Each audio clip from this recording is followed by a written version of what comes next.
What alarms me about the book, well, not so much the book as the aura of it, is this. The book is primarily about paralysis. The boy can't function. At the end, before he can run away and start his new life, it starts to rain. He folds. There's nothing wrong in writing about emotional and intellectual paralysis. It may, thanks to Chekhov and Samuel Beckett, be the great modern theme. The aura around Salinger's book, which perhaps should be read by everyone but young men, is this. It mirrors a funhouse mirror and amplifies like a distorted speaker about one of the greatest tragedies of our times. The death of imagination. Because what else is paralysis? The imagination has been so debased that imagination, being imaginative, rather than being the linchpin of our existence, now stands as a synonym for something outside ourselves. Like science fiction, or some new use for tangerine slices on raw pork chops. What an imaginative summer recipe. And Star Wars, so imaginative.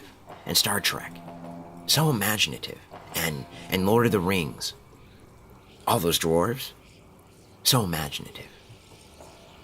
The imagination has moved out of this realm of being our link, our most personal link with our inner selves and the world outside our world. This world we share. I mean, what is schizophrenia but a horrifying state that what's in here doesn't match what's out there? Why has imagination become a synonym for style?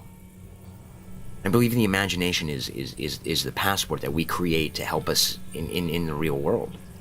I believe that imagination is merely another phrase for what is most uniquely us.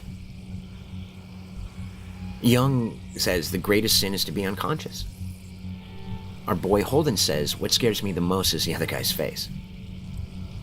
It wouldn't be so bad if you could both be blindfolded. Most of the time, the faces that we face are not the other guys, but our own faces. And it's the worst kind of yellowness to be scared of yourself. You put on blindfolds rather than deal with yourself. To face ourselves. That's the hard thing. The imagination. That's God's gift. To make the act of self-examination bearable.